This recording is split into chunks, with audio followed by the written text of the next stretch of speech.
We're back again and we've let our hair down. This is Isabel Banerjee in Tucson, Arizona, and Amanda Sheldon recently landed from Dubai in the UAE, now in Toronto, Canada again. Again. Had two previous episodes where we have explored what it's like to be a woman living and traveling in different parts of the world, what a little bit about what the expat life is about, and a little bit about the great misconceptions about what it's like in the UAE and the Gulf region. So, Amanda, we were sharing that you've just repatriated to Canada after being 10 years out of the country. Yeah. And you have built an extensive career background of experience moving up in operations and in management level. And now you're coming back to Canada, starting a new job. And I wanted you to compare some of the differences that you expect now. Well, I will say my industry is retail. So there are going to be differences than working for a corporate or a private company on any side of the world. But the biggest differences, I would say, is, in the Middle East, I had a 6-day work week. It was 30 days vacation plus public holidays.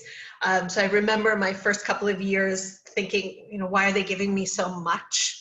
What am I going to do with this? Can I just, bank it and give it to somebody else? But after 10 years, I will say that's the one thing I'm going to miss the most, because that's how I was able to take all those fabulous trips around the world, because I had the time. So the repatriation and understanding, for example, that my job here in Toronto will give me 2 weeks vacation, but after 5 years I could get 3 weeks. It was a big drop. Doesn't hold a candle to what I had in the Middle East. The other, I have go a ahead. question for you just before we go ahead, because this may be a curiosity for other people. So you said you worked 6 days a week and you had 30 days vacation annually. So how did you celebrate? Like, did you have TGIF? What days of the week did you work? Yes. Again, this is so normal for me that I have to transition back here. So in the Middle East, the calendar runs Sunday to Thursday as the 5-day corporate work week. And so Friday, Saturday are considered the weekend days. Friday being their religious day. So what in North America, we have Sunday to go to church. They go to the mosque for the big prayers on Friday. And that is typically for any level of workers. They all have Friday off. So it's actually quite celebratory every week in the city, because people could go out, they're out with their families doing picnics or, whatever it is that they have to do in terms of buying groceries. And then depending on what type of job you have, you would work again on the Saturday. Okay. So most people in offices and corporate or administrative work would be working 6 days a week? That's correct. So in my final few years, I moved up into corporate life solely. So I did have a 5-day work week. But I will say, my first few years, especially in Kuwait and then going into Dubai, I liked the 6-day work week because it gave me that opportunity to be alongside my team. You have a feeling of true rest. If your job ended at 5, you leave, you're not taking the work home with you. Things are open much later there. So, the mall is open till midnight, 2 a.m. sometimes during the year. Restaurants, most people would dine at 9 p.m. So again, it was a very different lifestyle. I remember when I visited you being surprised pleasantly that the mall wasn't just a place where people went and shopped and ate and left or went to the movies, but it seemed to me like a community center where families came, and it was very lovely. It was social. because of that interaction. Now, I Absolutely. guess part of it was because it's too hot outside or too dusty at times, but still it was like, well, that's a better use of real estate. Absolutely. And, you know, malls are, gosh, every corner. So, you know, if North America has a Starbucks on every corner, the Yeah. Middle East has a mall. But each mall serves a different community purpose. So, you know, often that integration of having the doctor's office plus your music center for children, the nail salon, like all of those community services are there. And for an expat, it just meant that you could do all your errands in one place and then go out and enjoy the cup of coffee, you know, with your girlfriends or colleagues afterwards as well. You didn't have to travel a lot. Another thing I remember, it just came back to me, my fascination with the mall's parking control systems. Yes, which I don't know if North America has adopted this yet, but you know, you actually have an app now as well in Dubai. So the sensors on the ceiling would tell you where there was an available space, and it would light up. So you didn't have to go round and round looking for an open spot. You could actually just look up at the ceiling and it would show you. And valet. So this is, I think, another thing I will miss is I valeted my car everywhere, and it was often free. Um, and so you didn't have to worry about, you know, circling the parking lot of the pharmacy trying to find something. You just valeted and you went inside. And there were none of those standoffs with two cars trying to get in the same parking spot or anything like that, right? Well, it was, but you know, Possible. okay. You have to give graciously to the other person who's first. Okay. All right. All right. I will do that. Um, you also mentioned the salons and the nails, and that's another great memory for me of going to the nails salons with you Yes. in Dubai and going, wow. Oh, by the way, cheers. Cheers. Cheers. You know, Cheers. we're working hard. We're working hard here as women. And since we are overtime now, recording our third episode today, we've decided to reward ourselves with a glass of wine. Cheers. The nail salons that I experienced with you were really quite service level above anything I'd experienced in my travels. And I really wish that you could bring back that design of the chair with the pedicure and the nails and everything all together, and the lovely tea service that came with it. It's great. I will say that, especially in Dubai, 5-star service was something that every company aspired to. And I have not seen it anywhere else in the world. Like they truly go above and beyond to make a customer or a client feel valued. Whether you're buying, you know, a $1 item or a $1 million item, is the same service that's expected. So you don't go anywhere fast. So a nail appointment here, you could get in and out maybe 30 minutes in an express, if you're lucky. Whereas there, you know, I knew it was a 3-hour day because you're right. You got the tea, you got the massage, you would have somebody do your eyebrows, you'd have the mani pedi, all from this one station. Yeah. And they didn't want you to go. Like they want to show how valuable you are as a customer, and that's what would keep you coming back over and over again. Any insight into why that seemed to be the predominant practice of customer service to the 5-star level? So there's several things. I think what came to mind right away is the Arab culture, and you know, I think specifically of Kuwait and Dubai, but I'm sure it's everywhere. There is an expectation of hospitality. And so it translates or trickles down into businesses, and especially retail businesses, to make sure that somebody feels at home when they're shopping. And so brands would go above and beyond to teach customer service. And that was part of what I did, was to teach that level of service that would anticipate a need and be able to deliver before the customer really actually realize they had a need for it. And as I said, you could go to the little corner restaurant, which was a hole in the wall place, and get the same level of hospitality as going to the 7-star, hotel, where they brought you hot towels when you walked in the door. It was all the same mantra for everyone. It'd be wonderful if that attitude would, transcend everywhere. It would be great for all businesses, I think, and certainly for all customers. And I will say that one of the best factors to this is that hiring is universal, it's global. So a company looks for the best of the best.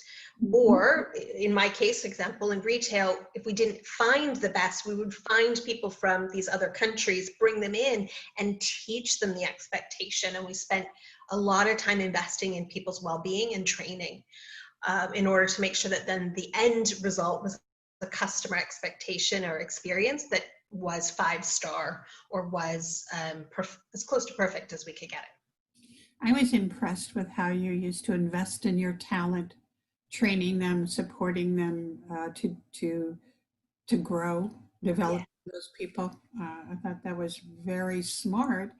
Instead of the constant revolving door of people, yes, the best of the best, or as you say, building the best of the best. Yeah. The difference from North America to I guess anywhere where you go within the Middle East or Asia is these are full-time only positions. And I do think that changes someone's perspective when, as I said earlier, their livelihood and their family's livelihood rests on their employment and their progression in that employment.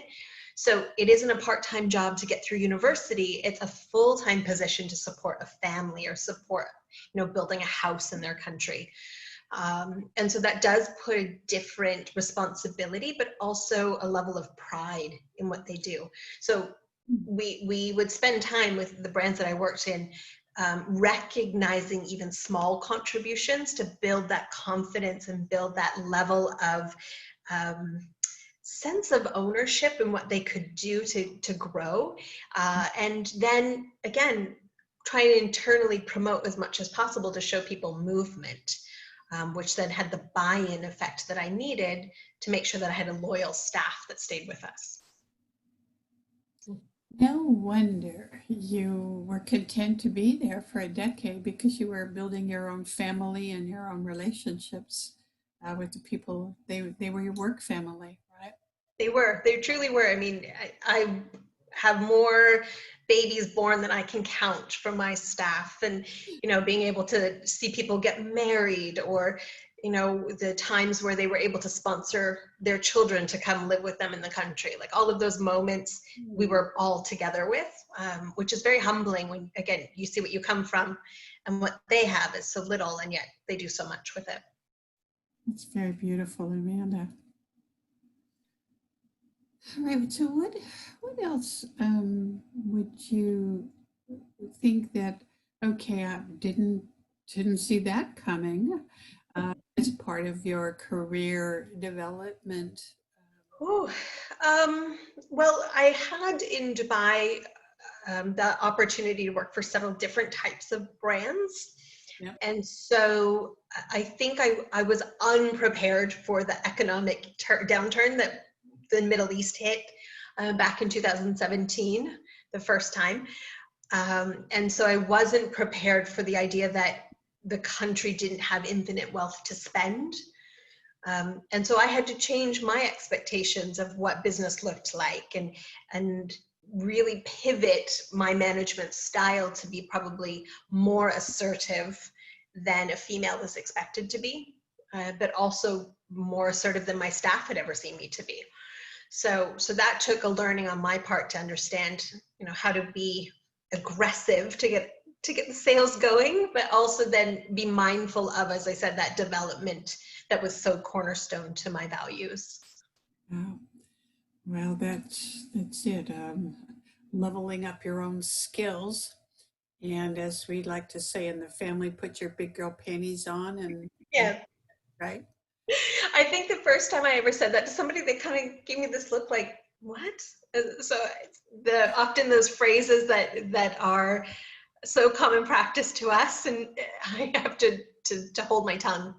Like I And used to have a boss who would say, "I'll poke my eye out" when staff would do something frustrating. And I remember the first few years saying that and like doing the motion, and having male staff really concerned that I was going to hurt myself, and trying to explain like, no, it's just a Southern saying. It's okay. Like you're fine. yeah, yeah, that's definitely there's some interpretation through language and culture that you Yeah. have to be careful about, right? Sure. All right. So you, just to give people kind of a sense, you've alluded to the fact that it was all immigrants mostly that were coming into the workforce, you included. Uh, in the expat sector, what countries were most of your colleagues from? Oh, well, in our office places, often it was people from Britain or from France. So obviously the British Commonwealth helped grow that region extensively. So there's close ties to employment. Mhm. I had a lot of American colleagues, but then as I went into my stores or into the brands that I managed, the majority of the staff came from the Philippines, India, Pakistan, and Nepal. As time has gone on, both governments, Kuwait and UAE, did a big push to have localization into Mhm. the workplace. So, I would have one or two staff that were Emirati or one or two staff that were Kuwaiti, but it was a different expectation of them. And that's a different episode, possibly in the future, because most North Americans wouldn't understand that sort of very segregation by nationality in terms of career ambitions and just general like expectations of working or not working, right? It was very Correct. not that they weren't capable individuals, it was just not done. Not done, and not necessarily the segment that they were encouraged. So I think there's stereotypes, and forgive me for saying this, for Yeah. a lot of Indian nationals. You're either a doctor or an engineer, Yeah. and so in the Middle East, often you had to be the manager or the CEO of your company as opposed to just an employee somewhere in the line. And so it was changing that mindset in these young locals, that they could enter the workforce to contribute in different ways. Right. And what do you think required that shift? Was it an economic influence that said, okay, guys, we want, or is it because they really realized they needed to have their own people also in the infrastructure? Um, I'm not as familiar with the politics of it, but I would say Saudi was the leader to show that they could be a self-sufficient country, which is why it's a bigger push in that particular country to have all locals working in across multiple sectors. So Mhm. in retail, for example, if I had female staff in my cosmetic brand, they had to all be Saudi females. There could not be an expat mixed in, because the government wanted the communities to see that they had to put roots down and actually contribute back to their country. Mhm. In UAE and in Kuwait, it's a little bit different because they're a little wealthier, as a nationality mix. So it's more about showing that they didn't need to be self-sufficient on expats, and that their ideas mattered so that they can contribute. As an entrepreneur, I was very interested at that perspective. And when I visited you once, we went to a businesswomen's breakfast or luncheon meeting, Yes. and to learn that a lot of the local companies, uh, they were owned by the locals, but they were run by expats, Yes. and how there was a desire for the ownership to become more involved and more hands-on in their own businesses. because it just wasn't the way it was done before. So, No. yeah. And it's fascinating because the younger generation that comes up really is very innovative and very creative. And especially in Dubai, they're fostering that environment. So a lot of the, humdrum office towers have been converted into these hubs of technology that allow these younger local students to come in, work, give ideas, but then it also teaches them the business practices to run their own businesses when the time comes. So they're doing it, methodically, but with the aim that more of the population will get involved across multiple sectors. I think in the service industry, it's probably going to be the last place touched. So, they won't be in the construction field or the, garbage collection anytime soon, but definitely across some of these bigger sectors outside of the oil and gas, there'll be a better split going forward. Yeah, so a little higher earning potential and Correct. the status level, right? Status, absolutely. Okay, excuse me. So you mentioned earlier, we just sort of went the mall and then we diverted away, but certainly I think that's something that many people would relate to, the stories about these phenomenal malls in the Middle East and Yes. the extracurricular activities we say available at the mall. So just because we want to be fair to everybody who doesn't know yet, could you give me some examples of things that you would see at a mall in Dubai that not usually at a mall in United States or Canada? Sure. So Dubai is known for having, the world's largest everything. And, my office was outside of Dubai Mall. So I had to walk there every day. We'd go for lunch there. So it became just the everyday corner mall for me. But to anybody coming into the country, it's the biggest draw is that, you've got the aquarium, which is several stories high, and you can see it from 3 different floors of the mall. You would see a ski slope in one of them, because all of these activities are brought indoors.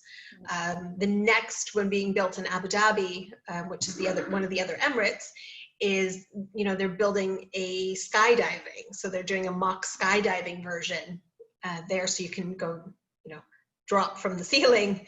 But these are all things, again, just make it part of that entertainment. You spent the afternoon going not only to shop for your groceries or some clothing, but also to then partake in all of these other experiences. Definitely a must see for everybody if you've thought perhaps about traveling to the Middle East. I mean, it's just an example of what you can do if you've got an imagination, a small personal fortune, maybe, to build up what they have in Dubai and to build the Palm Island and Yes. to create things. Oh, yes, another memory for me was the Uber helicopter. Oh, yes, which was always busy. Like you could never get it because it was always taken. So that just tells you the wealth that was there, because it was a $600 ride for a kilometer. Like it was something really short. You're all, please call me an Uber helicopter. I need to go out for dinner. Exactly. All right, Amanda, thank you. Thank you again. I mean, this is just so fun and fascinating, and I hope inspiring to other people to travel the world like you have and learn about other people and just open up our aperture. All right, so one more reminder, because the window will close soon. We have a little contest here. Amanda's challenged you to name the 7 Arab Emirates, and put those in the comments below this on our YouTube channel, and she will judge and select randomly a winner. And I will mail you, no matter where you are in the world, a personally autographed copy of Who Am I Now? Feminine Wisdom, Unmasked and Uncensored. And today we've just unmasked a whole lot more feminine wisdom. So thank you for joining us. Bye for now. Bye.